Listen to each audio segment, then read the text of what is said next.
예, 더불어민주당의 서영교 의원입니다. 우선 대법원장 후보자가 되셨습니다. 어깨가 무거우시겠습니다. 예, 그렇습니다. 예, 한번 사양하셨다고 들었어요. 그렇습니까? 1000번, 10,000번도 더 사양하고 싶다. 나라와 국민을 위해 누를 끼치진 않을까. 이런 무거운 마음이다. 이렇게 말씀하셨어요. 예, 그렇습니다. 예, 그런 마음으로 임해 주십시오. 그런 초심 그대로 꼭 갖고 계셔야 합니다. 나라와 국민을 위해 삼권 분립의 법원의 수장이 어떤 독립적인 판단을 해야 되는지 헌법과 법률에 의해 우리는 법관의 자격을 이렇게 얘기합니다.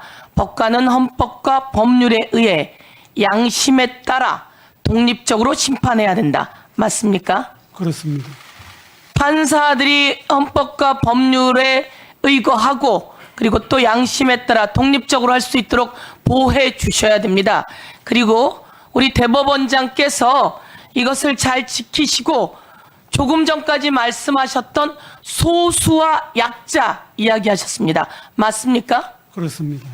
권력으로부터 독립해서 소수와 약자 그리고 국민을 보호할 단단한 각오가 되어 계십니까? 예, 그렇습니다. 대통령의 권력이 아주 강하다. 이게 대한민국입니다. 특히 요즘과 같은 경우엔 대통령의 권력이 너무 강한 거 아니야?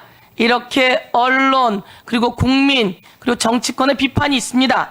이로부터 독립적일 자신 있으시지요?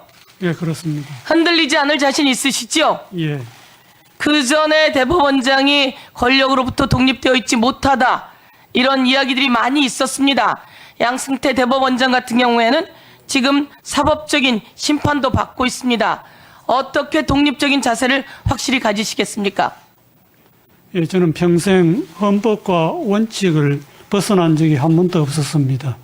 삼권 분립의 한 축을 담당하게 되면은 틀림없이 사법권 독립을 수호하는데 최선을 다하겠습니다. 오늘 약속하셨고 그렇게 하셔야 됩니다. 그러면 제가 이런 말씀 하나 드리겠습니다. 어제 경기도청에 검찰의 압수수색 영장이 있어서 검찰이 경기도청에 들이닥쳤습니다. 경기도지사 김동연 도지사의 방을 뒤지기 시작했습니다. 그런데 말이죠.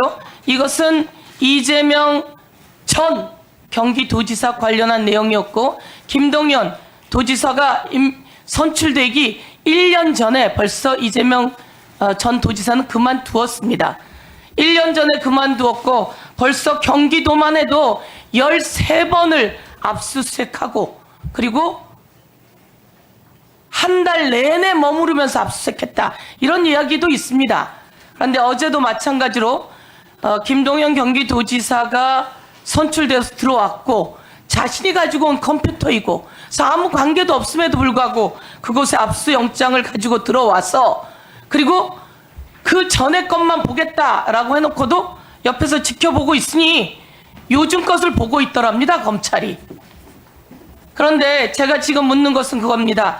대법원이 규칙을 만들어서 압수수색 영장이 남발하는 것을 제지하겠다. 이 압수수색 영장이 남발해서 압수수색 영장이 한번 들어오면 정치인은 그 다음 정치 생명 끝납니다. 국민은 목숨까지 끊는 사례가 많습니다. 그런데 그냥 압수수색하고 들어오는 게 아니라 언론에 다 터뜨리고 공개하고 홍보하고 난리 구슬 지기고 들어옵니다. 이런 것에 대해서 법원이 제지해 줘야 되는데 법원은 압수수색 영장이 들어오면 100% 거의 100% 발부해 줍니다. 이렇게 압수수색 영장 발부 자판기냐 이런 비판 들어보셨습니까? 예, 저희들도 압수수색 문제가 있다는 걸 익히 알고 있습니다. 그래서 제가 대법관으로 근무할 당시에도 압수수색에 관해서 획기적인 판결을 많이 냈었습니다. 예를 들어서 참여권을 획기적으로 보장한다든지 압수된 자료의 반환을 청구한다든지 각 분야에 걸쳐서 많은 판결을 했습니다만은 여전히 그런 문제가 있다면은 앞으로 세심히 살펴서 필요한 조치가 있다면은 강구하도록 하겠습니다. 이제 규칙으로 내놓았던 안을 대법원에서 오죽하면 그런 안이 나왔겠습니까? 제가 물어보니까 압수수색 영장이 청구되면 그 왜 압수수색 영장이 청구되었는지 그 검사에게 물어봅니까? 법원에서? 제가 영장 절차를 담당하지 않기 때문에 일단 발부가 되면은 청구가 되면요. 검찰에서 청구가 됩니다. 검사가 압수수색 영장을 청구합니다. 법원에. 그러면 그 검사에게 이게 왜 청구가 되었는지 물어볼 수 있습니까? 방금 의원님 말씀하는 그런 점들을 반영하기 위해서 규칙 제정이나 법률 제정이 논의가 되고 있는 걸로 알고 있습니다. 13번이나 경기도를 압수수색했어요.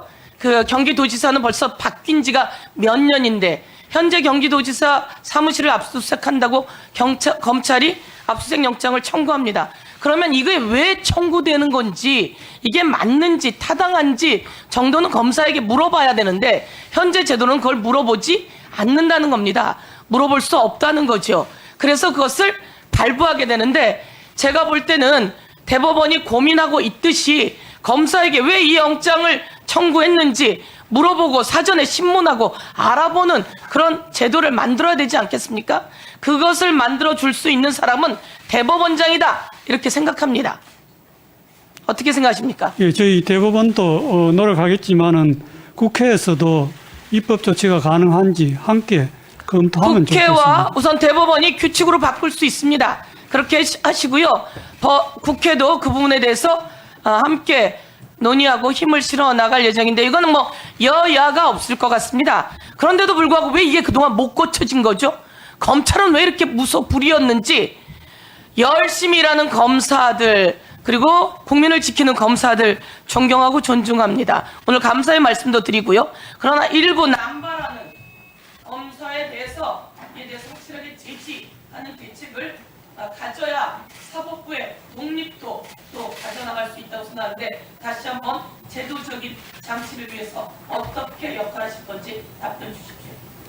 예, 뭐 원론적으로 말씀드리면은 아시다시피 최근에 형사소송 개정으로 조서의 증거 능력이 많이 약화되었습니다. 그 반면에 압수수색의 필요성이 증대된 것은 또 틀림없는 사실입니다. 한편 그 필요성이 증대되다 보니까 압수수색에 많은 영장이 청구가 되고 또 그 과정에서 상당한 문제점이 있다는 것도 드러났습니다. 그런 여러 가지 점을 포함해서 대법원장에 취임하게 되면 대법관 회의에서 이런 문제를 공론화시켜서 논의를 해보겠습니다.